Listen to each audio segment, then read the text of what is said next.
Hi, Hey, Sin. Richie. You sound a little different. No, I don't know what you're talking about. This is how I've always sounded like. Richie, do it, Brutus!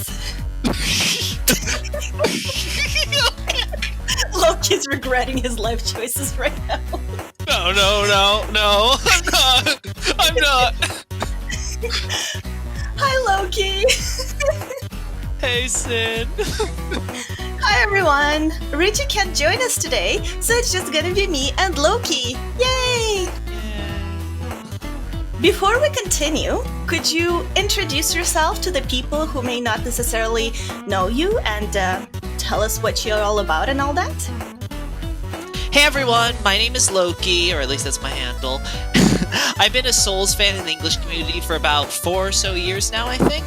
I work on translations, I talk about the localization for Dark Souls and Demon Souls, and sort of go over the differences, the problems with the localization scripts, and how they affect our understanding of the lore.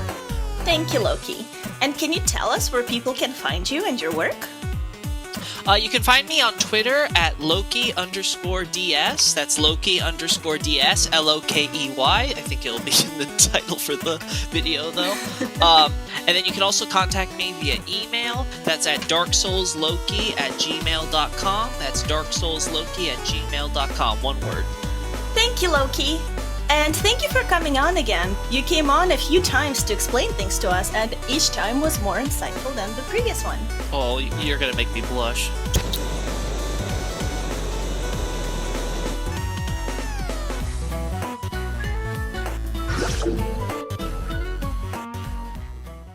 So, Lokey, I've been doing research on Demon Souls lore. Oh, have you? Yeah, and I'm becoming increasingly more obsessed with it. Well, yeah, we'll join the club.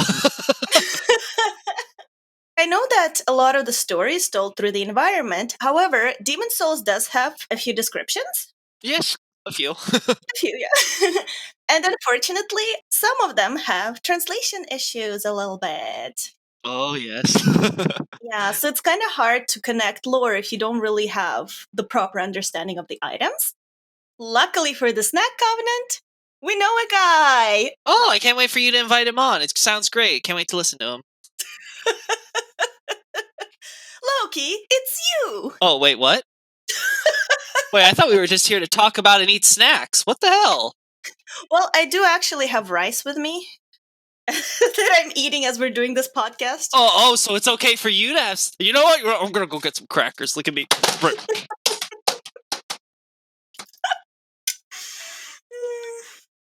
Okay, now on to more serious matters. So yeah, today we're going to talk about Demon Souls and translation, I guess, misconceptions and corrections.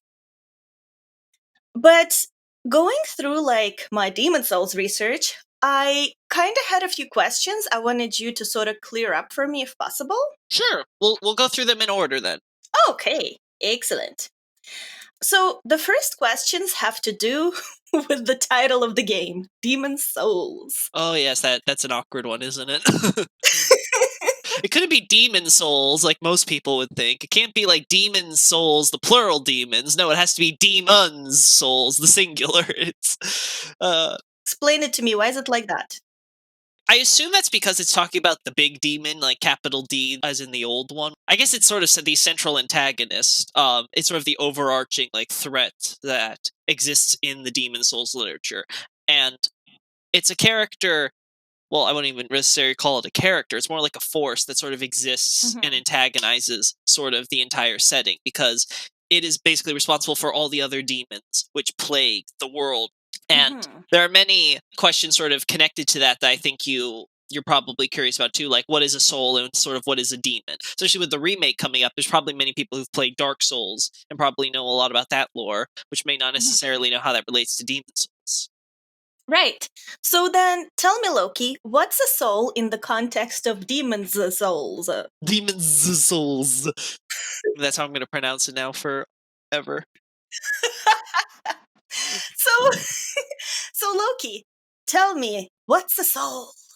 Okay, so in Dark Souls, souls were sort of the whole shebang. It's sort of the traditional idea that everything that makes up a living being is sort of tied to the soul. Sort of the fact that you're animate, the fact that you're conscious, everything about that was sort of all tied together. And it ties in very much to, like, most people's, I think, conception of when they hear the word soul. Demon Souls takes a little bit more unique take in that the soul, it's the power of comprehension, basically. It's the power of thought. It's the mind itself, in simpler terms. Like, you cannot think without a soul. You cannot reason. You cannot rationalize. You cannot sort of understand or perceive the world around you. So it's like the brain. Basically, like, you have to think of in more abstract sense. Yes, it's like the mind. It's like, because the brain, like, we think the brain's the biological brain, but like the mind, it's the abstract thing. It's your consciousness, your personality, it's your memories, it's that. But it's not your life force. That's something that's very important. You can be alive in Demon Souls, but without a soul, you're just mindless, basically. Hmm. So you're like a zombie type deal or something. So superficially, the idea is that when you are robbed of your soul, you are what is called a soul starved. You're starved of your soul, you cannot have it, and you're sort of searching for it. Now, superficially, this is very similar to the Hollow from Dark Souls, in that Mhm. the idea with the Hollow is something similar, is that you are sort of devoid of you're starved of your soul, and therefore you become this sort of mad monster. Right. Because you do not have any thinking. But in Dark Souls, the implication of the narrative is supposed to be that, wait a second, if the soul is the source of life, how is it that you are anything when all your souls are sort of gobbled up? So it's like, that's sort of the question, and that's eventually answered in the Dark Souls narrative, for those that sort of pay attention to the lore. But then in Demon Souls, sort of the question is simply being, okay, well, why do we have these souls? What are we supposed to use them for? And sort of, how does that relate to humans versus demons, which also have and use souls for different ends than the average human? Hmm. Cool. Thank you, Loki. Now tell me, what's a demon?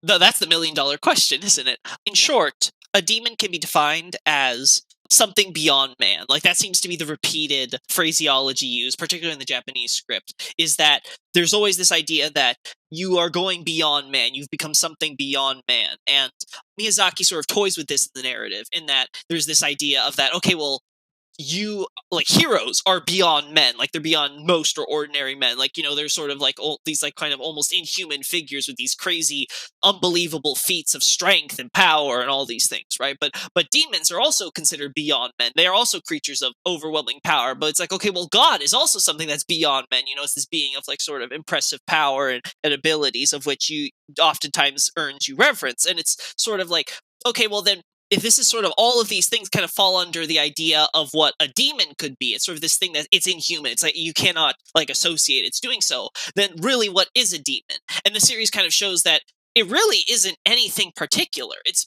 essentially, demon is a meaningless term. It's a byword for monster, because you basically just decide what's a demon because when you don't like it.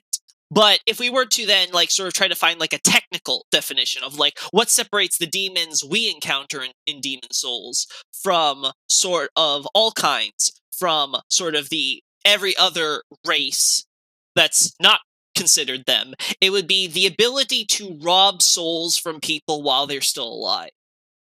We never see this in game. The demons that we encounter in the setting all just try to kill us. We don't see anything like life drain with the dark wraiths in Dark Souls, where they kind of like, ooh, we're gonna suck out your soul. And it's like, it's like, just swap, just suck it out like a vacuum cleaner. We don't see anything like that in Demon Souls proper in the game. The game always just has all the demons or enemies serving them, sort of just try to kill us through more conventional means. But the idea seems to be that demons can essentially just, like, basically suck out your soul and rob you of it while you're still alive, and then you end up soul starved because you're just this living being. Your biology, your biological body is still functioning, like that biological machine is still running. There's not you behind there. What makes you you is gone. Your memories, your consciousness, your personality, as I mentioned earlier. Mhm. And in Demon Souls, we meet like various demons, like the Storm King, Maiden Estrella, Dragon God, Yellow Cloth or Golden Cloth or Yeah, the old whatever. monk boss. Yeah. So the idea with demons is also, again, going back to the idea of what really is a demon, is sort of like, both from a thematic and a literal standpoint. I gave the literal definition earlier, but, like, the thematic idea is that there's just anything can seemingly be a demon. It can be something conjured from imagination. It's completely fictional.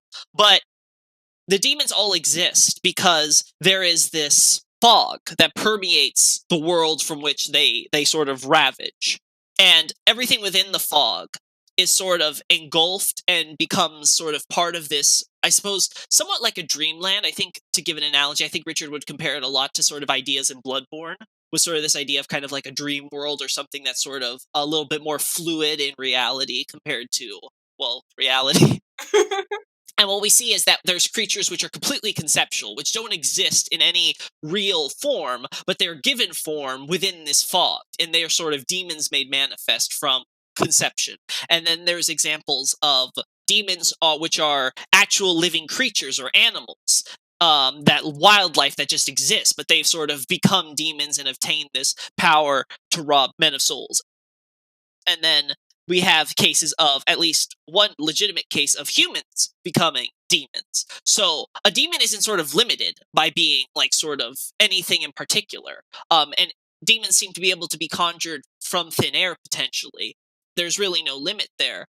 The only question then is sort of if the demons can exist outside of the fog, which the Maiden in Black seems to be doing fine after the old one goes to slumber. So, but she's tied to the Nexus, so you could at least make a case. But there seems to be this argument, at least, that the demons all sort of are conjured from the fog, and their sort of existence seems, at least in some part, tied to sort of the old one generating and spreading that fog across the kingdom. So let me ask you something that may not have an answer. How does one learn to like obtain souls from other beings to like become a demon? All we know is that the old one is involved because, like I mentioned earlier, there's the fog, and that seems to play a role. But if you were a human and you said, well, I want to be a demon, it seems like you have to go to the old one. And the old one would have to seemingly either willingly or just naturally sort of make you a demon and make you into an entity with this power. So, for example, the Maiden in Black has the ability called Soul Sucker. There's implication that she was in fact one of the first demons from an earlier demon scourge that ravaged the world. And in this case, the maiden sort of, as a demon, she has this power to apparently suck out the souls, as mentioned earlier, from you while you're still alive. And this seems to be a power that we can only get it from her, derive from her soul, but it seems to be something that you can get from basically, like, any demon is probably capable of this power. And we see something similar with the old monk. There's a somewhat similar ability where you like absorb more souls from enemies that are slain from there. And that seems partially inspired by the same idea of like a demon, but in general, it's not entirely made clear like what process one goes through to get the old one to be like, you know what, I'll recruit you as a demon. One, it doesn't seem to be picky. The player has the option at the end of the game where the entire premise to the climax of the game is that you've basically killed all of the other demons that were getting souls for the old one. And then the old one is basically like, well, shit, I need more guys. Aw. Oh, you know what? For sure, why not? I'll just go over and grab this guy. He sounds like he's swell enough. Well, actually, if you put it this way, then the old one is very picky. You gotta kill all the demons before you gotta go talk I to suppose him. so, right? It's like, gotta kill all the others. But yeah, it doesn't seem to really care much that you killed all of its guys. It's like, you know what? Maybe you're better. So it'll come out to recruit you, and then you're sort of given the option at the end of the game to decide, are you going to actually try to put the old one back to slumber, or are you going to betray everyone who's helped you get this far in order to acquire the soul of the old one itself and become its new demon servant, essentially? So let me ask you, if let's say you do that, you betray everyone and become the new demon servant, what's to keep the Monumental from trapping you in the Nexus like they did with the Maiden in Black? It seems like both you and the Maiden in Black are essentially freed after the final battle, and the Monumental themselves is limited in power. Like, it binds you to the Nexus. Let's assume that it did something similar to the Maiden in Black and use that connection you had in order to keep you. it doesn't seem like it has the power to last very long, because in the good ending what happens is you essentially put the old one back to slumber, and then this is sort of supposed to be a sign that you are sort of a virtuous person and that you have decided you will now sacrifice yourself essentially to become the next monumental. So you'd become the new monumental, and the idea would be that you choose by helping the old one go back to slumber. You have decided, okay, I am a virtuous person who is going to help do the greater good for mankind. And as part of that, you are going to make the self-sacrifice to replace the old monumental.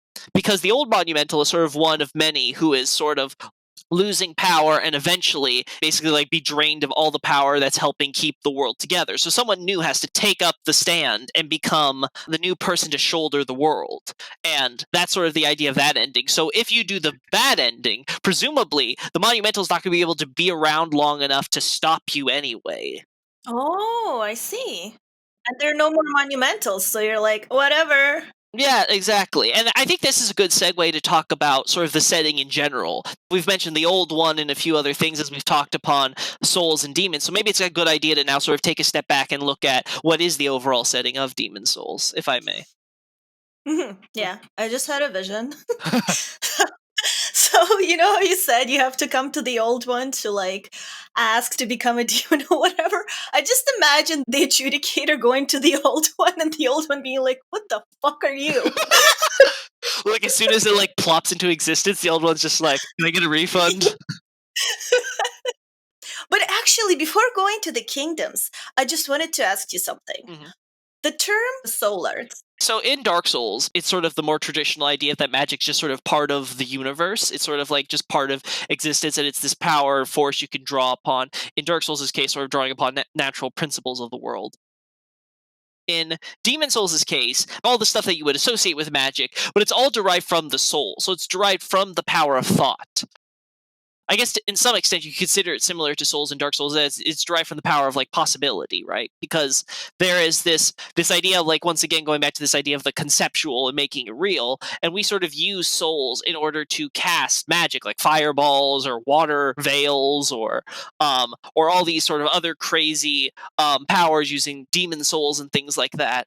It brings this general unique connotation that your soul, which you use to think, is also being used in order to commit insane, like unthinkable acts just through your ability to comprehend and use that sort of innate power you possess as a thinking, rational human being. And what's the trade-off to that? And again, I think that's a good where we can start talking about the wider world about souls and demons and sort of how did we all get here? Okay. How did we all get here, Lokey? Oh boy.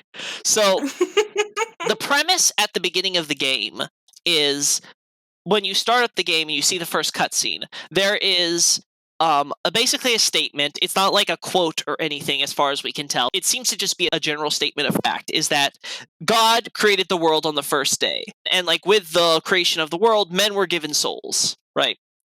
But then on the second day, God decided, I'm going to leave a poison on the world, this terrible soul-devouring demon on there. And then that's sort of like what you're left with when you before you even get into like the proper introduction where you like make your character and like sort of get in there. So the soul devouring demon, is it the old one? Yes, it's the old one. Yes. So, and we know this because the terminology like poison gets referenced again at the end of the game with King Allant when you finally encounter him. The localization uses something like fight poison with poison, like God is merciful and he gave us the old one or something like that. But the Japanese is much more direct in saying, you know, God gave us a poison called the old one, basically. That's very direct. Yeah, it's very direct. And that's the point, is that it's supposed to echo the opening, where it's this idea of, okay, well, God left this poison. And for those that don't know, the word poison, doku, has a secondary connotation of malice or ill will. So there's this idea that he left a poison, and like how poisons are basically just a harmful substance that sort of eats away at you, it's this idea of malice is sort of this similar thing. It's sort of this harmful thing that eats away at you, and that same connotation is being played upon here with that wordplay. Malice is used throughout the script heavily. Like there's always this idea that the demons are malice, that there is this idea that humans commit malice, this idea of ill will, evil intentions will cause all of these problems in the world. And we're told that the old one is essentially this malicious, evil demon in many ways, has been sort of placed on the world on the second day. So I guess the question would be, well, okay, so why is it the God who presumably created the world, and we definitely know for sure gave men souls? Who or what is God? And then why is it on the second day that he left this demon on the planet? There's two like general like brains of thought. One is that the opening is telling the truth, that there is in fact, as stated, a God who did all this. And the second one is basically the idea is that God doesn't exist. This is like what we read is basically like, say, like some scripture or something for the mainstream faith in Demon Souls, and that in fact the entity that we think of as God or referenced as God is in fact the old one. Now, I subscribe to the former category, but if I can expand a little bit on sort of the idea here is that Mhm. God, as presented in the setting, seems different from the God that is presented by the mainstream faith. I don't know if I want to say it's a difference between like saying the God of Judaism or Christianity or something like that. It's more akin to the idea of just like, how do you define or what is God, right? So if you define God as just like a being has this amazing power of which you believe deserves worship, or maybe it's just a being of which you worship, is like whatever you worship a god. Because we see in Demon Souls several cases of entities which are worshipped as gods, which are presented in the narrative as they weren't really gods. They were sort of either imagined to be gods or sort of this sort of idea that they decided they were gods, but they weren't like really like in any sort of inherent sense deities, right? But then we're also Mhm. presented with this idea of sort of there is this singular entity which bears many of the traits of sort of like the Judeo-Christian tradition's idea of a god. It's sort of this monotheistic entity with virtual omnipotence and omniscience, who can essentially sort of give man the ability to think and probably create the world. And then this entity seems to exist sort of independent of anyone's who believe in him. So that can be defined then as God. It takes more of a Thomas Aquinas sort of idea of the first mover idea of, you go back all these ways. Well, something had to eventually kickstart all of this creation we see, and we define that entity, whatever that first mover, that thing is, as God, right? So that's the sort of the epistemological idea.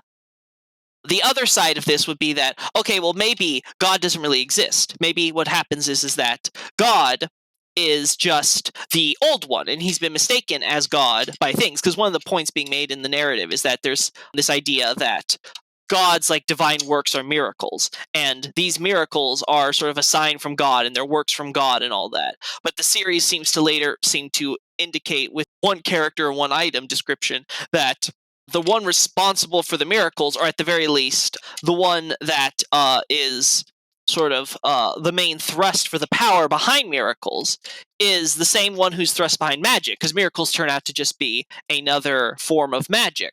So it's not really Mhm. divine. It's not really like sort of this unique divine power separate from the soul arts. It is part of the soul arts. And in that case, the old one is then seen as sort of the god, the real, like sort of the real face to God as the mainstream faith worships it. So then there creates this sort of disconnect. Then, okay, well, is there really a God? Was there ever a God? What's that doing so? My general take has always been to take the text at face value and trust, like sort of have an inherent trust of the text and then work from there. I don't, and one of the things that you notice when you're talking about the mainstream faith, who for the sake of simplicity I will call the temple of God, the localization uses the term church, but this isn't ever used in the script. They just call it the priesthood or the priests. So I'm just gonna like, just to keep it simple, I'm just gonna call them like the temple of God, because we know there's some temples associated with the faith. The temple of God seems to have their idea for God and all these traits and things. Like I pointed out, they seem to mistake miracles and essentially soul arts for essentially the divine power and sort of the will of God. But then on the other hand, we have this statement from the opening, which is never again presented as a quote or anything. And there's no reference or any indication that the Temple of God has any scriptures or some text it's basing its beliefs on. It just seems to believe them. It doesn't really necessarily have a basis. And in my research, I think there's a specific reason for why it came to these conclusions about a monotheistic entity of which does so, but that's maybe for later. The focus, I think, should be that I think there's a separation between the god that the temple believes in from the god that actually exists in the Demon Soul setting, and that is presented to us in the opening. And this god is, there's some overlap in terms of like traits and things. Like it seems to be a lot of ideas that they have are accidentally correct, but that's sort of the idea. Sort of like the Temple of God sort of accidentally came to the quote unquote correct conclusion about what or who God is. And one thing that I want to point to is sort of there's this line from Yuria in the English script. She says something to the effect of, "If there is a God, he gave us souls for thought." In the Japanese script, it's actually phrased something like something called God, or whatever God is, essentially. So it's more of this idea of, it's not her questioning if there is a God. She seems to be assuming there is something that gave men souls, and that thing, to go back to the Thomas Aquinas analogy, is what we define as God. And that seems to be the best way I think you could think about it, is that there's the Temple of God, which is sort of the quasi-fantasy monotheistic deity imagined by the current mainstream faith, and then there's sort of the actual sort of, okay, what about this separate entity which gave men souls? This is what we should consider the actual God here.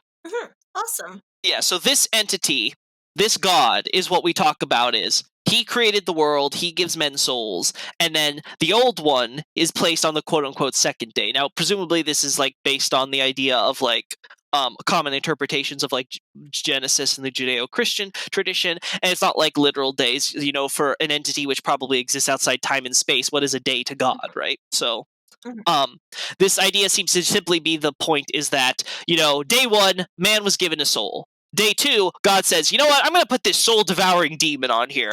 The implication is... Oh my god! Loki, I know what the implication is. Well, please, tell me, Sin. Oh, I'm ready for this. We're the old one's snacks! Basically, the world is a buffet for the old one. Basically, yes. Congrats. Okay. Thank you. You're actually not off base that much. The idea is that God, like, he gave men souls. And it's like, okay, men have souls. They can think and comprehend all of creation. Like, what could possibly go wrong? And then day two, he was like, mistakes were made. Like, it's just like, one day later.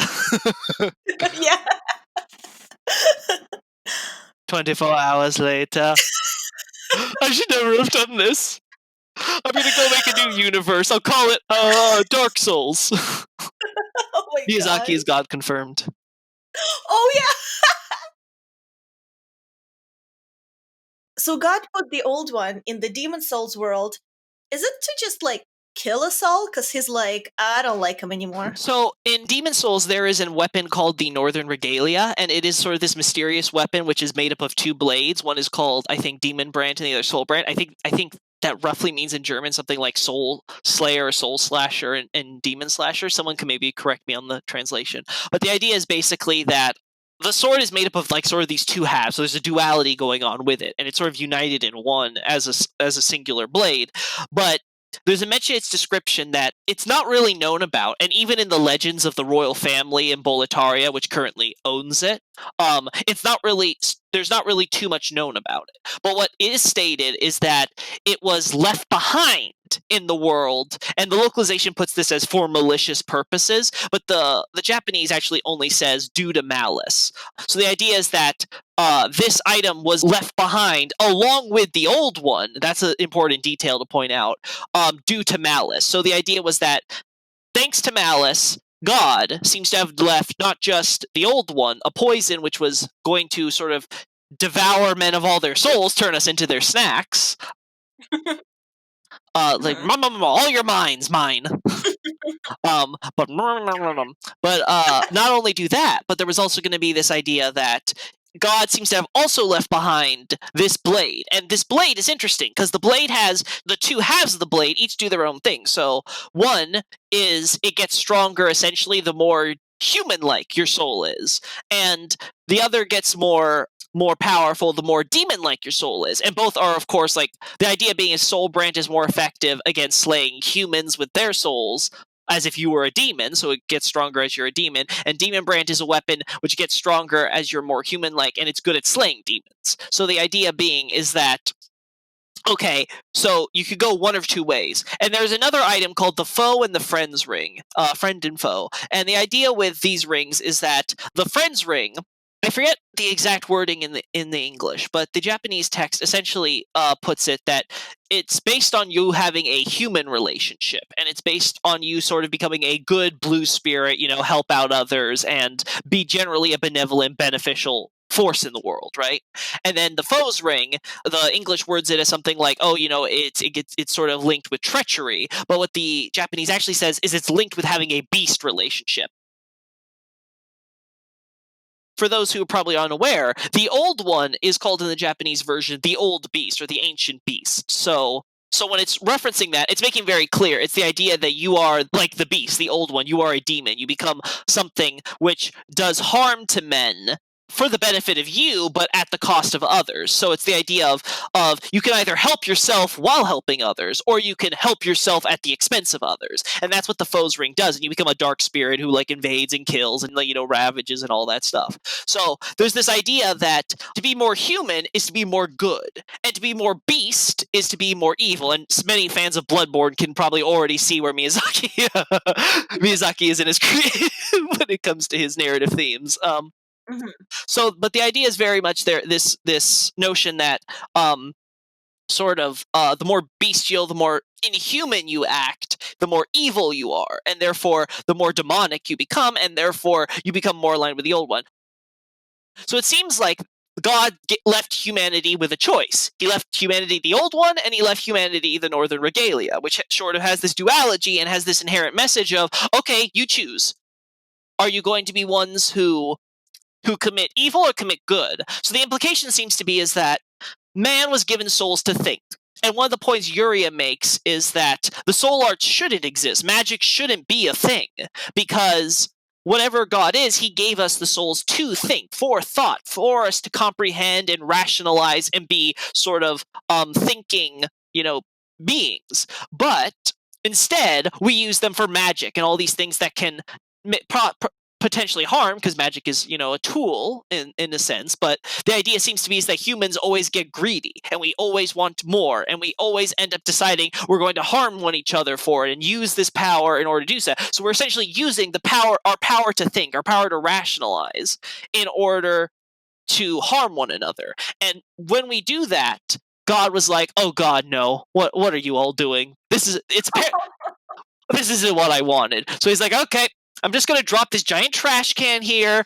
I promise it won't do anything. It has this nice little vacuum function. So if you guys don't push this button, but if you do, because you're greedy little sons of bitches, I can't promise your safety. Okay, I'm out of here. Oh no!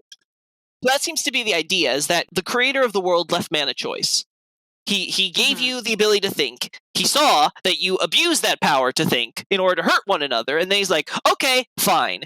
If so, I'm leaving this, and you have the choice. If you keep doing this, you are essentially going to destroy yourselves. You're eventually going to wake this monster, and then it's going to devour all of your souls. And you know what? We're just going to go back. I'm just going to, it's take backsies. I'm getting my, I'm taking it, but it's like you don't get to have your souls anymore, humans. Oh.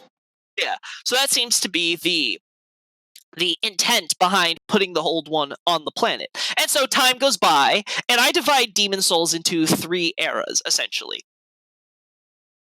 So we have the mythic era, which is sort of like analogous to the sort of like the heroic age of like classical mythologies and things. Like you have Hercules and Achilles and Odysseus and all these sort of like heroic figures and demigods who perform these crazy traits that are, dare I say, beyond human. Sort of these inhuman, crazy abilities with like magic and or just physical strength and stuff like that.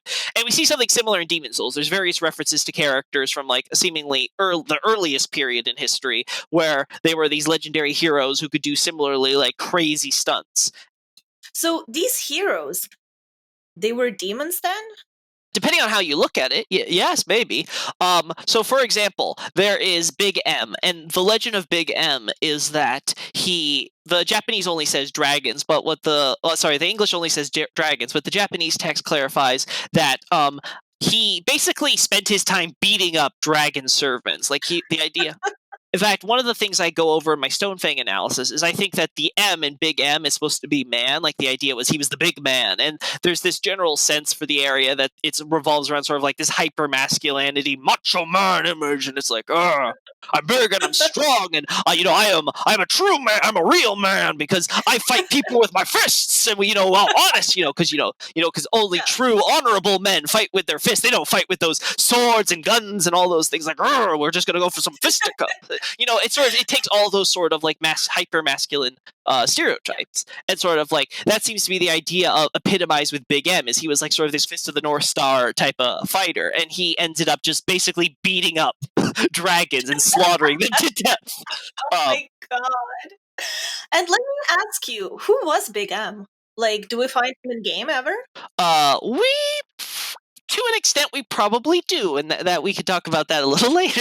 But yeah, but the idea is like to give an example is like we have these characters like Big M, who are these heroic figures, like very much like sort of like Jason and the Argonauts type of deal, where we have all these sort of like crazy feats being performed, and then at the end of all of it, as mentioned, we have the case of like the Northern Regalia gets left behind and all these things, and that seems to be the end of the era. It seems to just be like humans kind of went crazy with like all this like crazy power, and they did all this crazy shit.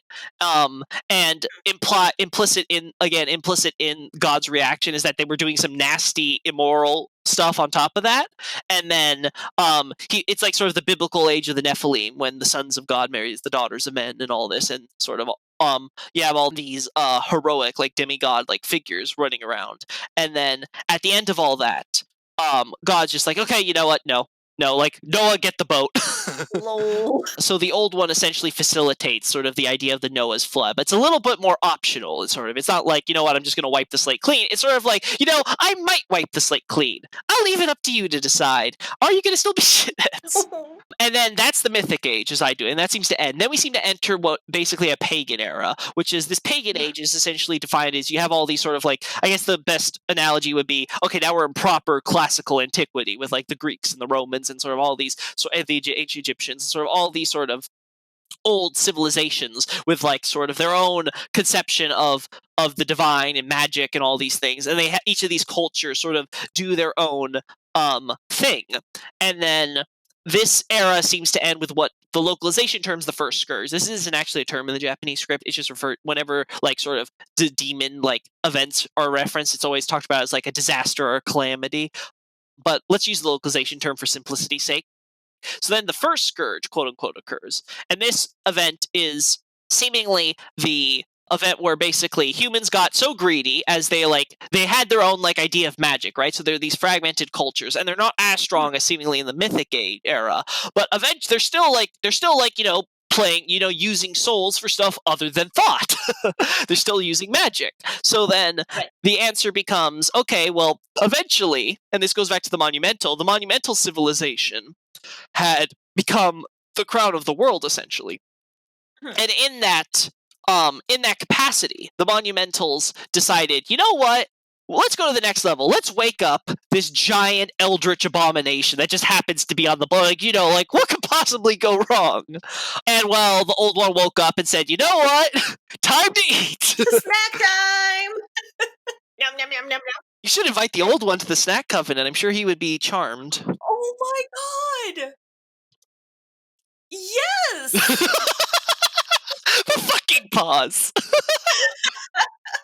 I see the checkers playing out in that brain of yours.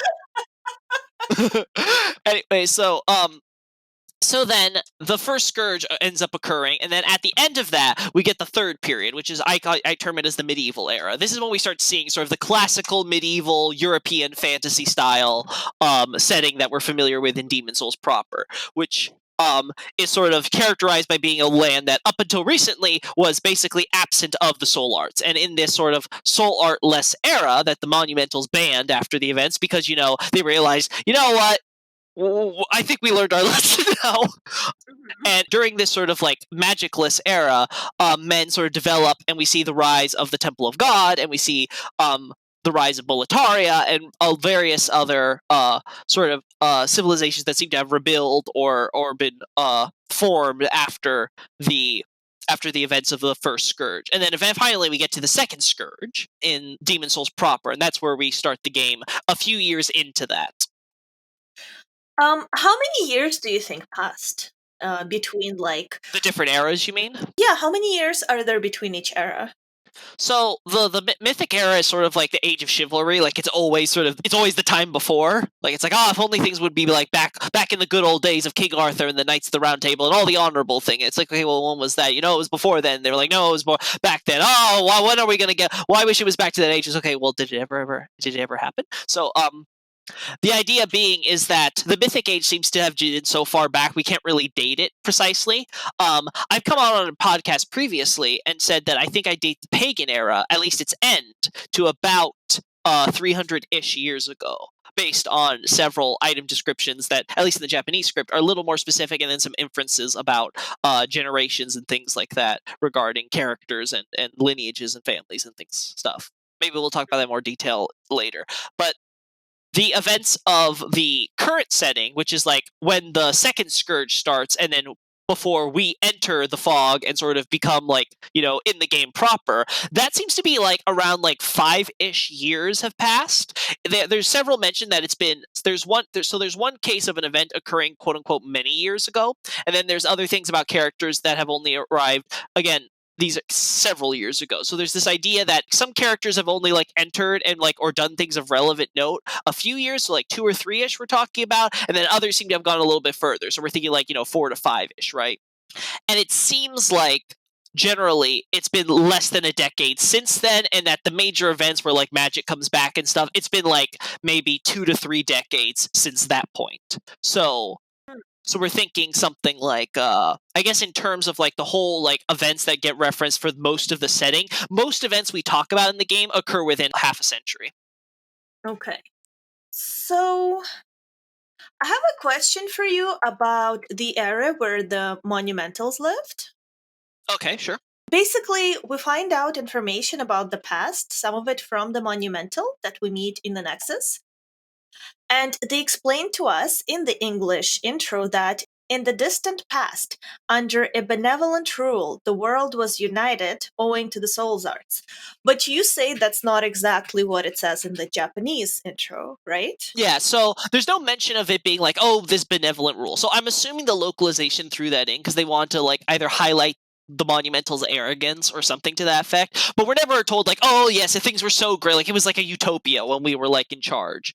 All we're really told in specific detail about the events of the Monumentals is just that basically they seem to have essentially controlled the world. Now, one thing to question is, of course, what do you mean by world, right? There's several times we've used the term world in Demon Souls, and we've used several different ways. Like it's not like strictly, oh, you know, the whole planet, so to speak, right? So like one idea, and this comes up in Dark Souls too, is this idea of the world of man, which is essentially just a poetic way of saying like human society, right? So like every place where human civilization exists, we call that collectively as the world of man. So it becomes sort of this question of when we're talking about the world, do they mean like sort of the known world, or are we talking about like the world, right? So that's something that comes an important question, because one thing we know in Demon Souls' setting is that there's this continent, right, that we seem to exist on, but there's other lands, other like faraway countries that exist outside of the immediate setting, and this idea is that most of the world was supposedly destroyed or like sort of sucked up in the like disappeared into the fog during the first Scourge, and then like they sort of took what little, quote unquote, little of the lands remain. But there's lots of lands and lots of countries that seem to have existed and continue to exist, and in some cases seem to continue to have existed using magic well before the present setting that we know of rediscovers magic.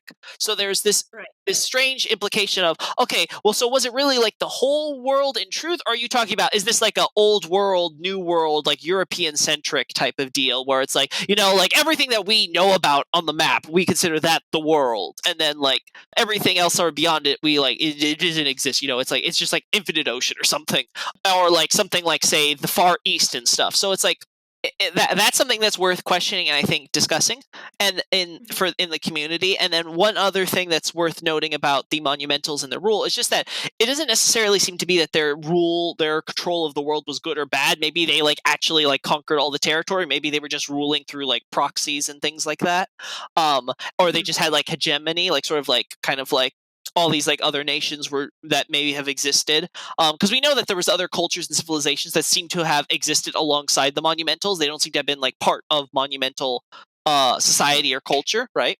um Yeah. so it seems like the Monumental, at least as explaining it, is being very liberal with her speech. hmm The Monumental also explains that to sort of like, I guess, save what's left of their land, they place these nodes and use this archstones. Yeah, the Archstones are sort of like critical because they're how we get around the world. Like they're basically our bonfire warp points essentially. Like the Yeah. idea was that instead of having like I guess that you could think of them as like proper checkpoints like bonfires, but they're a little bit more limited compared to how bonfires were done. Because like the idea with Demon Souls was you would have separate like game worlds, and they would just all be connected through a hub world. But then in practice, the idea is that the Monumentals had these they call them Archstones, and we see if you see like the cutscene and like the actual stones, there's this like green like gem like thing that seems to be the actual quote unquote stone with like the magic power and all that that's being used. We see that in the ritual during the cutscene, and we see them in each of the stones, which have these like unique reliefs related. And each of these stones, they're called Archstones, but like the word in the Japanese is keystone, basically. Like the idea is like it uses the kanji for necessity or need or requirement or stuff like that. So the idea seems to be like these were just like essential stones for quote unquote uh binding the world together. Mhm. And the areas that these stones binded were Stonefang, Boletaria's Palace, Tower of Latria, Valley of Defilement, Shrine of Storms. Uh-huh. So those are the names of the areas proper, but like Yeah. the area, yeah. So that's the name. Like, so it's Stonefang Tunnel. I think, but yeah, like you said, Boletarian Palace. It's like royal castle in the Japanese. Tower of Latria or Latria of the Tower, Valley of Defilement or the dirty or unclean valley, Shrine of Storms, like stuff like that. So all of these are basically referring to like specific aspects or areas I think that the devs wanted to focus on. But the idea, for example, in Stonefang Tunnel is that Stonefang was a place. It wasn't just like a tunnel or tunnels. It was like sort of this actual city, like sort of city-state country that existed. And the same thing with Boletaria Palace. There's not just the palace, there's an entire Boletaria. We actually see in the distance a Boletaria city, similar to Stonefang, and it was part of this large country. It's referred to several times as a large country or a major power. So the idea is basically Boletaria is sort of like the local superpower in the region, right? And then you have Latria, which seems to be another country there in the area. And then Valley of Defilement seems to again just be a valley that seems to be there. And then Shrine of Storms is sort of like a ritual place for like the now defunct Shadowmen religion, which exists on like an island. And we can actually get an idea of where these places are thanks to environmental details as well as a few things in like the localization scripts. And I've started looking at maybe trying to map this area, like based on, because in the opening cutscene, to put it simply, there's a lot of like abstract imagery. And I've talked about this idea before, is that I'm not sure how seriously to take some of the imagery in the introductory cutscene because a lot of it is very abstract. Like, for example, there's a part where they talk about the old ones. They put up like a concept art of the old one, and it basically shows a bunch of like human spirits sort of like there with the old one, and we never really get a sense of that ever being a thing in the game proper. There's also on the side like Latria's like gargoyles are also there for some reason. So like it just seems to be like very abstract early cuts of concept art where they're like, oh, we're talking about the old one. Okay, just grab this thing of the old one and just like slap it on there. And then it's like, oh, we're talking about like Boletaria or the world. And it's like, okay, well, we got this nice like artwork of like this giant city vista. Is there any place particular, or maybe it's like Boletaria or something? I don't know. Okay, just throw it in there. so like, yeah, there Yeah. just seems to be a lot of stuff that it's not really like specific or like directly like there's nothing like you go like, oh yeah, that's definitely Boletaria. Like you look at there, it's like doing so. Some people have likened like say some of the cities to like Boletaria, or some have said, oh, that's the monumental civilization or stuff, but it's never really clarified or mentioned. It never really comes up again. So I don't know how seriously I should take some of that opening art, right? Like there's one scene where it's just like a woman with like a deer in like the middle of like some Yeah. ruins. Yeah. Yeah. And it's like it really has nothing to do with anything. And it's like, it's even funnier because it has nothing to do with anything, even in the context of the cutscene it's happening. Like, they're just listing off names of characters who enter the fog. It's just like, we have this lady who kind of looks like she may be journeying, so it's like, okay, well, yeah, that works. Yeah. And so the Maiden in Black tells us at some point that the Keystones are holding Northern Boletaria together. Yeah, so there's several statements on this. The idea is that when the first, so basically the Monumentals had this great civilization, right? But then they got greedy and they decided we're going to awaken the old one because we want to continue to sort of advance our knowledge and study of the soul arts, right? And sort of the old one is sort of this ultimate being. As referenced earlier, it has this unique power to energize, like, it's not responsible for magic. Magic seems to exist even while it's slumbering. Like, you can still do it and perform it, and that's been well demonstrated in the series. But the idea seems to be that once you wake up the old one and it starts spreading the fog and stuff, it has this ability to energize magic. Like, there's this reference to, like, sort of the idea of, like, sort of like things get, like, sort of the power of magic gets stronger in the lands that the old one is sort of possessing, I guess you could say, or haunting. And these sort of lands that it's trying to consume end up eventually disappearing. So what seems to happen is that you're in the fog, right? Like, fog sort of has this, like, like, from a thematic idea, the fog sort of blurs, like, your vision, right? So you can't really see things clearly, if at all. But then when that happens, it seems that thematically Miyazaki goes for this idea that fog sort of blurs the line, but it sort of blurs the line between reality and conception. So, like, the idea of, like, demons that come out, like, they were completely imaginary, but now they're real now because the fog seems to have, to some extent, sort of blurred the line and now extracted from that to manifest a being into reality, sort of an idea into reality. In the case of sort of the old one and the monumentals, they simply just say, okay, we're going to wake it up and try to create all these things. And then when the old one sort of wakes up, it consumes these lands in it. They create the demons. The demons then rise up, devour everyone's souls. And then in a world when once all the souls in an area gets devoured, that land loses comprehension because, well, if you don't have a soul, it's sort of this, sort of that quantum idea of sort of like, you can, like, the reality only exists because you're able to confirm with your senses that it does exist, right? It's like if a tree falls in the forest and nobody's there to Yeah, hear it. exactly. So the idea is basically, once souls are gone from the world, once the power to comprehend the surrounding world is gone, that world seems to then disappear into the fog and is permanently sort of erased from existence. Let me ask you, once the world disappears into a fog, what happens to all the demons? We don't know what happens to the demons. It may just be that they just spread and go to other lands then. So it might have been the case of, like, let's say, for example, Storm King and all his little children decide it's going to, you know, we've sucked up all the souls from the area. Now the Shrine of Storms area is completely gone. Like, the ocean, the island, everything just sucks, has been absorbed into the fog, and it doesn't exist anymore. Mhm.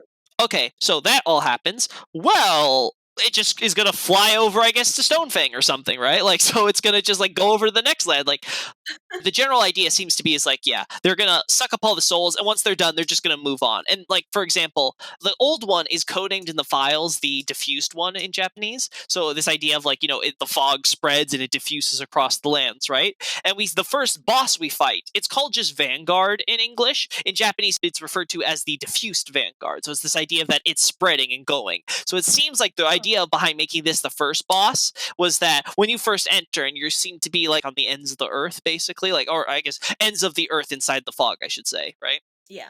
When that happens, you meet a creature which has apparently been spreading either with the fog or just spreading around as the fog gets larger.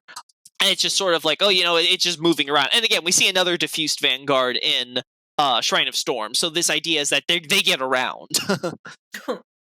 So, like, let's say the whole world has been devoured, all the souls are eaten, fog is everywhere. What happens to the demons then? Do they just starve? Who knows? God might basically decide, you know what? I'm going to keep you on this planet. I'm going to remake everything. Like, we don't really know because the series doesn't do it, and we've never had a Demon Soul sequel. Well, we might now with the remake, Loki. Anything's possible. It's true. It's true. But, you know, now Miyazaki's got Elden Ring. He doesn't care about Demon Souls anymore. He doesn't care about Elden Ring. Where is it? Where is it? No, but Yeah, so it seems to be the idea is that the world is just going to basically be consumed, and then presumably God might be like, you know what, I'm going to restart creation now. Like, we don't really know because like there's nothing in the setting to kind of tell us what the entity known as God. I think ideally, the God would like none of that to happen and just like get your act together, humans, and like stop being little shits. I think that's what would be the preferable answer. Whether or not that happens is completely up to us. Mhm. So that seems to be the general idea. But then, okay, so going back to the point about the monumental and the keystones and the archstones, the idea seems to be that, okay, so the world is sort of all sucked up, and then what's left of the world afterwards needs to start being kind of like tied together in order to kind of keep, I guess the idea is to keep reality sort of cognizant, so it's not like you have all these like negative spaces and like everything's sort of like warped and distorted because some things don't exist. So the concept seems to have been, okay, let's have it where we give like these countries, particular countries, these special stones. And the idea is that these stones are going to serve as basically anchors in reality. So one thing you'll notice if you look at the archstones in the game worlds you go to, not the ones at the Nexus, but at the archstones proper, like in the world, you'll see like a sword is stabbed in them. So there's this sword of the stone imagery. But the core, like the actual stone at the bottom of it, is actually this sort of like, it's shaped like a head. Um, it's like this taper head. So it's like I forget if it's what the species is called, but it's like a horned taper basically. Now this is a common symbol of, like, it's a common depiction of the Baku, which is basically I guess to put it simply, like a Japanese like dream eating spirit. Not to be confused with the baka. I'm sorry, not Baka, Baku. Yeah, I know. I was making a Oh, joke, okay. well, fuck.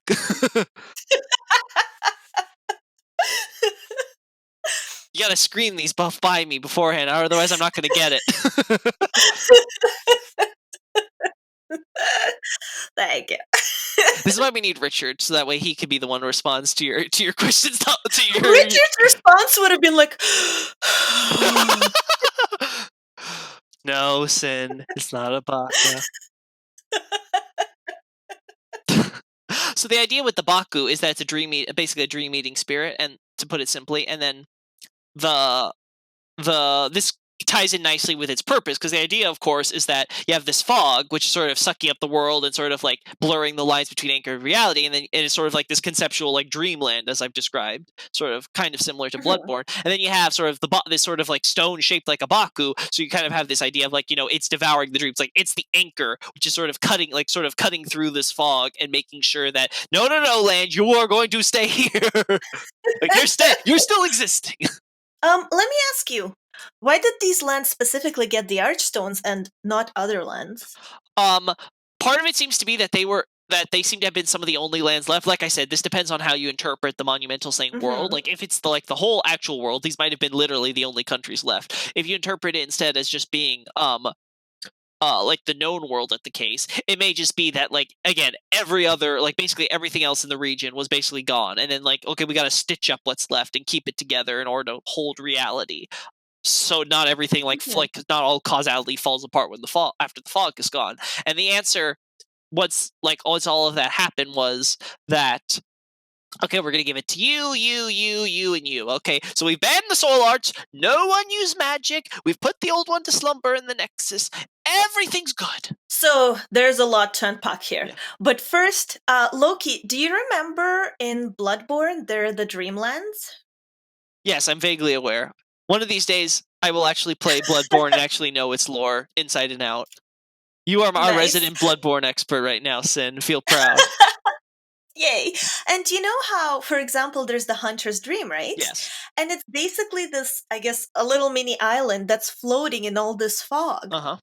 And like when you go to other dreamlands or nightmares, they seem to be floating or whatever, surrounded by all this fog. And that's what you made me think of when you were like talking about how the world is all separated because like some stuff has been dissolved by the fog. Yeah, that might be how it actually is, going by like Miyazaki's track record of sort of like repeating.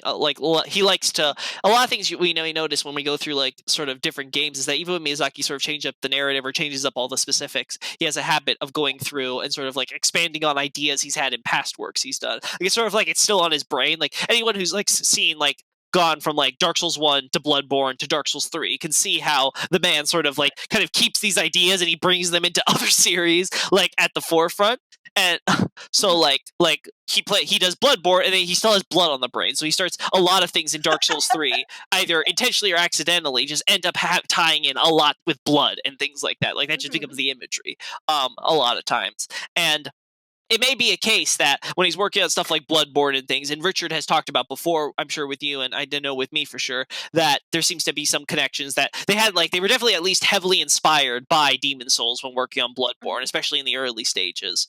So there may have been this idea that, okay, we're going to do something like similar to kind of like maybe with like the idea of like all the worlds are sort of like distant and dissolved and like it's sort of these like little pocket dimensions you go do. And maybe he was having like a similar idea of, oh, maybe we could do it like how I thought of it, like that, like who knows. But Cool. yeah, so one idea though with, since you bring that up, is that the one of the quote unquote like sort of lands that we are dealing with ends up being the Nexus itself, because it's this temple. And if I recall correctly, you had asked me at some point that you were wondering, like, sort of, well, how exactly, like, what would be the proper name for it? Mhm. But we're not there yet. Oh, we're not there yet? Oh, We're okay. not even close to being there yet. I feel like Lokey has never done a podcast with specifically me. This is gonna take a while, Lokey. Oh, boy. We're Oh. going in order. Okay. So what's... So so let me ask you something I forgot to ask before. So the Stonefang and like Latria and Valley of Defilement, Trino Storms, are they part of Boletaria? Okay, so here's something that's actually good to clarify. No, nothing except Boletaria is at least explicitly part of Boletaria, right? So, Loki, when we get to the Nexus, the Maiden in Black informs us that the Archstones are there to basically keep Northern Boletaria together. Could you elaborate on that? Okay, so this is actually something that's extremely important to clarify, because that's actually in the localization where it says that like that. The actual Mhm. wording in the Japanese text is a little different. It's a kind of an important nuance. What she basically says is that the Nexus is basically sort of being keeping Boletaria together itself. So like it's not talking about like all the places we do, so like all the individual Archstones. It's saying that the Nexus is the quote unquote cornerstone. So it's the actual kanji for like, again, I brought this up with the keystones, the idea of necessity or doing so. And the word idea being is that it's a cornerstone. It's sort of it's the necessary piece which sort of is holding Boletaria so it doesn't disappear into the fog, right? Because all the demons are going to devour all the souls and everything, and then there'll be nothing except Oh. the Archstones. But does it mean it's also the necessary piece for Latria and Valley of Defilement? Yes, you could argue. The idea, though, is that Boletaria is basically the big country. Like, most of what's in the fog is Boletaria. So the implication is that Boletaria is this large country, and it's the source of where the fog is in the second scourge. So it's sort of the one that's the most affected. But there are these other countries and other lands which are on the border. None of them are explicitly said to be of Boletaria, but they're at the very least under its hegemony, right? So they're under its influence due to proximity, because once again, taking that sort of superpower like US China ideas that, you know, all the lands around it, Like the USSR, you mean? USSR, yeah. But the idea would be is that all these like sort of like big superpower nations, they're obviously gonna, you know, they're gonna exert some influence on their neighbors, right? Like they're tiny, you know, the little puny country. Um,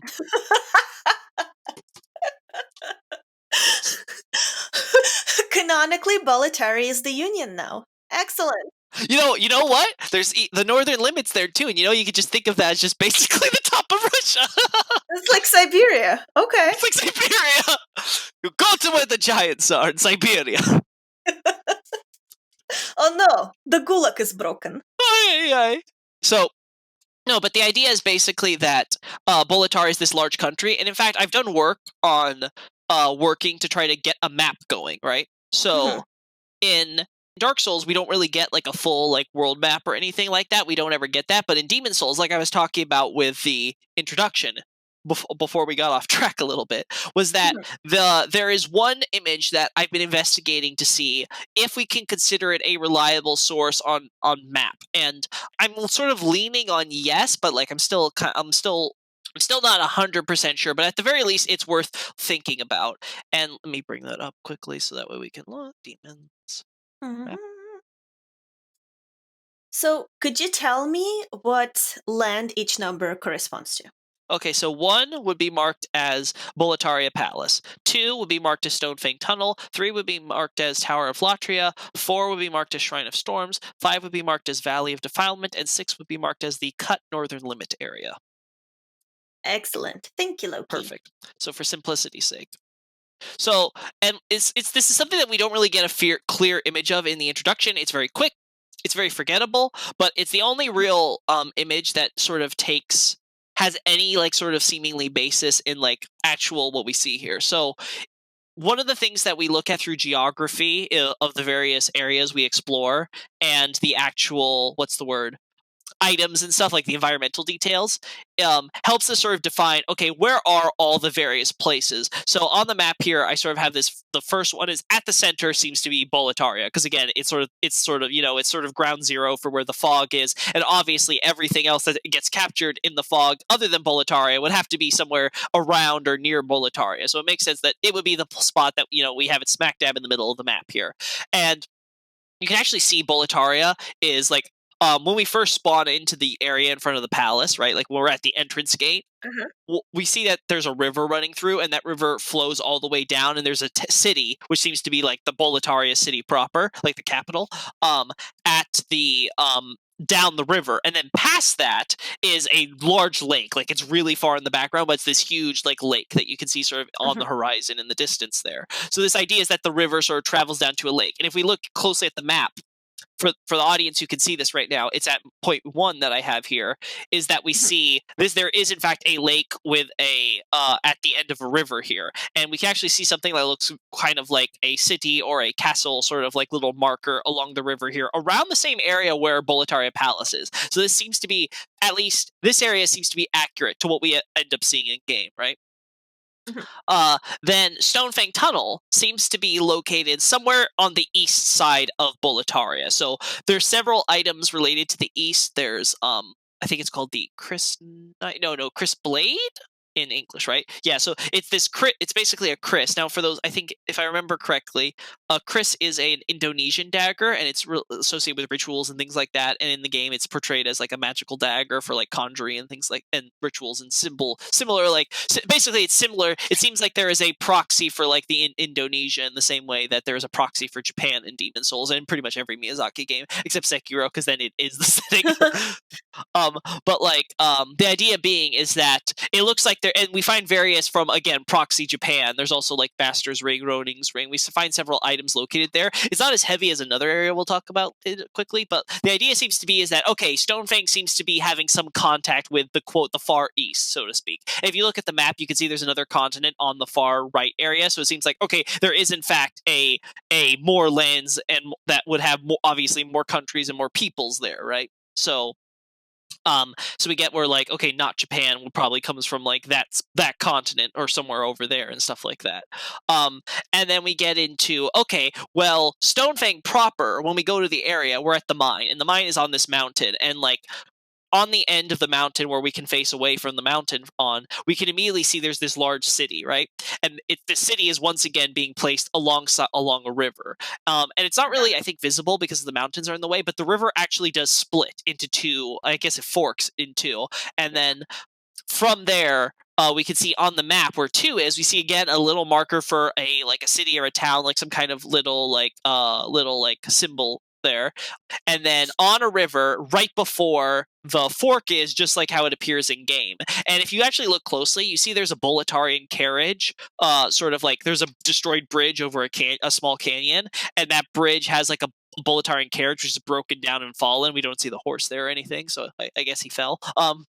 But the carriage is the same ones we see in the Boletarian palace area. So it's the same place that's going to the castles and stuff. What's interesting is if we take this map as gospel, that carriage falls, and the road the carriage took curves around the mountain in the same general direction as where we have 1 on this map. So it looks like, okay, we have this this sort of city in the east along a river that forks in this mountainous kind of region on the east side, and then it has a Boletarian carriage which is actually traveling to or from the same direction that Boletaria is, as we've determined on this map. So it's like, oh, okay, now we're getting somewhere, right? Latria is perhaps the hardest one to like pinpoint an exact location on, because it's the only area that's set up in like complete darkness of night. So in fact, if fans like look at stuff like, there's this idea that they have where they have all these like towering like skyscraper almost like distant structures in the horizon, right? And the idea is that you have all this like city skyline you can't really clearly see. It's just like this black silhouette. But what the game developers did to save on time and money was just, you know, get these like earth towers. They basically just sculpt the land to make these like giant earth rock towers out of it. And you can't tell because it's so dark at night. Yeah. But it looks like this area, which is generally just sort of black.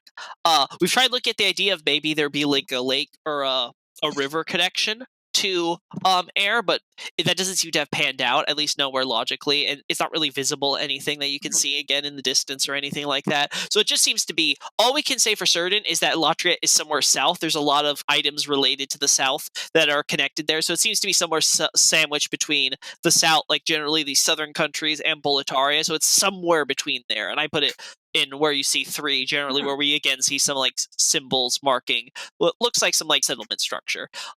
4, we see this big island on the core that's about Right. equidistant from either continent, right? Yeah. And this seems to be where Shrine of Storms is. Mhm. Because Shrine of Storms is this steep island that's like solitary, isolated. You can't see any islands in the distance. The lore is very clear in description of some Archstones that there's just this island and there's like, it's isolated away, it's remote. There's nothing else like around for anyone to like swim to or go to. So this is the best area that makes the candidate. And the thing is, there is a heavy amount of Eastern stuff here, like a sword that originates from Ethiopia. Well, there's tons of Japanese items like kunai and various things like that, and katanas and things like that. There's just tons of stuff related to the East that we find there, even greater degree than Stonefang, which makes sense because, again, it's the most significant man mass bridging between these two giant continents. So it makes sense that this area would be the one that would have the most contact with the East compared to Stonefang, which has mild, like it has a few, but it's relatively mild, right? Then we get to Valley of Defilement. Well, we see this giant craggy valley-like area on the west side of the map. Once again, this seems like an easy pick, and again, it makes sense because, again, Boletaria is the center, so all of these places have to be somewhere around, like, sort of where Boletaria could, like, emanate the fog out of. And then finally we have 6, and 6 seems to be the cut northern limit area. Because for fans who don't know, there is a Japanese prologue that was on the Japanese website. As far as I'm aware, it never got localized over in any fashion to the West. If I recall correctly, Demon Souls was actually originally only released in Japan, and then it was only later brought I over think to so. English. Yeah.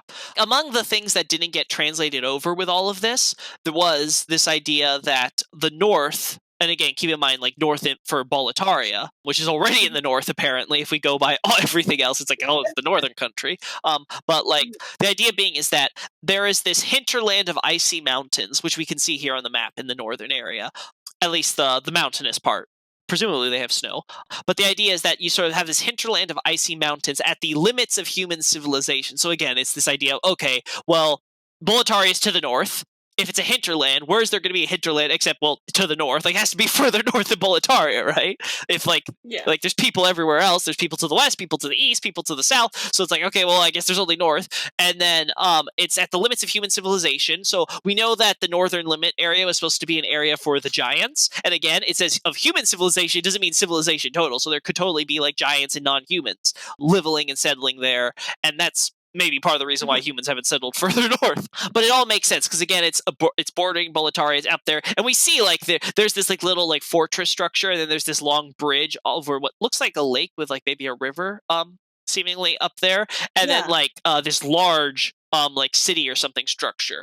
And we don't know what they were originally going for, right, before the area was cut. We only see, I think, the first area of the game. Like, I think we only see, like, the first, like, part, because each level in Demon Souls is generally divided into, like, 3 parts. I think Boletaria is 4.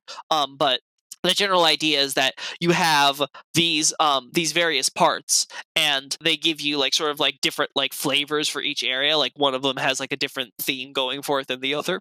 And we know the first area was going to be, like, this massive fortress area, which is kind of like this little thing we see down here on the south, like the southeast side of the lake. And who knows, maybe we were going to go down into, like, a cave or something and come out and eventually reach a giant, like, I don't know, city in, like, a frozen lake or something. Who knows?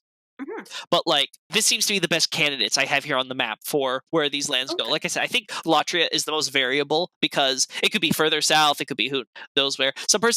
Some have suggested that maybe it's where this you see like this rose compass between 1 and 3. But yeah, that just seems like it's a rose compass. There's also one we see in the ocean, but like yeah. Mhm. We go through all of this. The point being made is that Boletaria is this giant country which is expanded, and we see these other countries and lands which seem to have been done there. So, like, is Stonefang Tunnel, for example, part of Boletaria? Like, was it like incorporated into like the Boletarian Empire, so to speak? Mhm. Maybe we like it's never said explicitly, so it's only at least hinted that they are heavily influenced by Boletaria and they're partially running their operations. But you can also see that the fog ends up going as far as maybe 4 as we see. So it looks like did Boletaria get that far? We don't see too much influence, but it's possible because we know like Ulan, one of the knights serving in like I guess Boletaria's round table, essentially. She's mentioned as being a barbarian warrior, essentially. She's a heroic barbarian warrior, but still a barbarian warrior, and she has these barbarian legions which come with her. So at least suggests that there has been contact with the barbarians from the Shrine of Storms and stuff that are meant. But that, again, that's for something to talk about later. And then, okay. So, but yeah, that should answer the question on like how is it where like how is the world as the setting that we know of and we explore? How is all that arranged? That seems to cover it. Perfect. Thank you. So now I had a couple of questions about the Okay, monumentals, and you mentioned it before, so we can go through this, quickly. quickly, if you like. um, so the word monumental, what is it in Japanese, and what does it mean? It's the same like Archstones. It uses the kanji for necessity key, like something like required. Unlike keystone, which is very nice, easy, simple translation for that term, the monumentals are called the key men. So the idea with calling them the monumentals is that they are the essential, like they are the most important, like essential beings or persons that are responsible for keeping the Nexus running and together. So the idea would be that the Archstones, these keystones, are only functioning because these key men are kind of fueling it. And you see the monumental rule reference how like don't bother me, I'm trying to concentrate, I need to use all my power to think, and as she explains in the Japanese, Right. in order to she needs to concentrate essentially in order to like use her power. And the implication is that they're using their souls, their ability to think and their concentration, because they're immortal essentially. Like the monumental makes a point like they can't die, like she's essentially bound there. They're all like kind of part of this Nexus network, right? Like that the Mm, Archstones have all set up, so they can't really die. They're part of like the larger hive mind. It's not like mhm, this, but the idea is that they're devoting all of their mental energy, essentially, in a literal sense, their mental energy, in order to keep mhm, the Archstones bound, like kind of keep the ties binding the world together, mm. functional. And that's again why, as we see, there's like a bunch of bodies of all these monumentals, because we see in the cutscene there Yeah. was many of them when the Archstones were first being set up, and we see that they seem to all be dead by the time we arrive. And the implication seems to be is just that like they ran out of juice. Yeah. So you're saying they're immortal, and at the same time, it seems like the Nexus, I guess, is like sucking the power out of them to keep going. Essentially, yeah, they essentially exist to fuel the system they set up in order to keep the world together. Which is why at the ending, the narrator mentions that the world needs a new monumental. Now, once again, we have lands which disappear and they won't return and all that. So a new monumental needs to be like sort of take the stand and do all this, because the old one is like the last one, and if there was like I don't know like dozens of them required for like some hundreds of years just to keep things running Mhm, there. Like you're gonna yeah. need a new one at least. And the idea is that we're this heroic figure, so we have the soul that could like help be the fuel, so to speak. Kind of like I Mhm. don't know, like laying in the fire and becoming fuel for a flame. Just saying. Actually, good Yeah. point. So in this case, it's the souls that are fueling the Nexus? Yes. So like you can think of it basically of like if soul arts are used like as magic, your mind, your soul is being used to like fuel like soul arrow or something, right? Like soul arrow is literally like you take a little bit of your soul and you're like, whoa! Now of course it's never a significant enough portion that it's like very rarely do souls actually use like your soul currency mechanic or anything related to your like soul or your levels or anything in order to affect you on a personal level. And Demon Souls did play with an idea of like making the monumental mortal at some point. We don't know the exact context for how that would have occurred. If you killed her, she would be very surprised. But she's like, "But I'm the monumental." So, Loki, let me ask you, does it make you think that the Nexus is incredibly inefficient, or it takes like immortals to power it, and in the end, the Nexus kills them anyway? Well, yeah. Well, the idea seems to be that they're immortal because they're part of the Nexus. Like you're kind of plugged in, right? Like you're part of the machine. Oh, like the Matrix. Yeah, kind of. The idea is that the Monumentals, and this is very obvious looking at like their silhouette and stuff, is they were designed with this idea of like a Buddha, basically, right? So the idea is that they're these enlightened, like higher beings, so to speak. Like they have like elevated themselves by becoming part of the Nexus. Of course, obviously, it plays into the idea of like, we have the knowledge, we know, like we've learned from our mistake, we know we've obtained enlightenment, so now like we're advising you on how to avoid our fate and what to do in order to make things right, and all that, right? So the idea to make the mentor character, so to speak. But the purpose with the monumental and all of like that is to make it sort of portrays that they are sort of these higher beings now. Like they've plugged themselves into the bonds of that tie reality together. The fabric of reality has now sort of been sewed back up, right? They've become part of the thread. If the Archstone is the needle and they're the thread, eventually that thread tethers, right? That like it gets weak. And the idea is that the monumental can only supply that thread that keeps everything tied together so long as they have souls of which to kind of hold the binder strong. After the second scourge, we see there's only one left already, and she seems like she's not long for this world. That's really insightful. I didn't look at it that way before. That's really cool. Thank you, Loki. I'm glad to hear that. And so, the Monumental chills in the Nexus. And can you tell me, what is the Nexus in Japanese? So the Nexus is like the linchpin temple. You know the Titanite demons in Dark Souls, right? Like just the general idea of Titanite, right? So that kanji for Titanite is actually literally Bondstone, and they're not Titanite demons; they're Bond demons. So similar to how like there's Chaos demons in Dark Souls, and they're like kind of like their own like I guess subspecies of quote unquote demon. We have Bond demons, which are their own subspecies, which is this idea that they are of course derived from Titanite, which are bond stones, and it ties into this idea of bonding and kind of ties and holding things together, which fits into the whole forging thing. So in Demon Souls, the idea is that the same thing, but instead of translate as bond, it's more appropriate to translate as a linchpin, because the idea is that the Nexus is called the linchpin temple. This idea that it is sort of like this, as we see, it's like this giant like stone I guess once again like temple kind of enshrines, and I don't know if it's necessarily a place of worship, but it's more so like this kind of like place that the old one is being sealed and all that. And then obviously the monumentals are there, so maybe there's sort of the idea of who gets honored there. And then the Archstones are sort of like all like the pieces, but it is the linchpin that holds all of them together. Like it's the centerpiece, so to speak. And as I mentioned earlier, it's this idea that the Nexus is the quote-unquote cornerstone that holds together Boletaria. So, like, the only reason that Boletaria, this giant country that's been consumed in the fog, is still able to exist is because the Nexus has sort of kept the Archstones to help keep it sort of linked together, even as the fog and the demons have consumed or taken away all the souls and all that. Mm-hmm. Okay, cool. Mhm. And you also mentioned that you have a theory as to where the Nexus is actually located. So, what happened was, I asked Loki to reveal his theory where the Nexus is actually located, and then Loki's internet just went down and did not restart for like half an hour. The monumental inside my computer just died. All the power that was binding the reality of the internet. So, I guess we're just gonna have to have a part 2. At some point. It's a point. So Loki, yeah, thank you so much for coming. Well, I'm happy to be here, and I can't wait to be here for part 2. Yeah, it was super informative, super awesome. We learned so much. We all know that in truth, though, it was the curse of Richard that dragged my computer down. He didn't like that he wasn't invited here. Yeah, plot twist. I didn't even invite Richie. I didn't even tell him this was happening. Oh, he's coming. He's coming to kill us. I know it. He's doing it. He's here to drag me into the abyss. I knew it. You're here, aren't you, Richard? You're listening.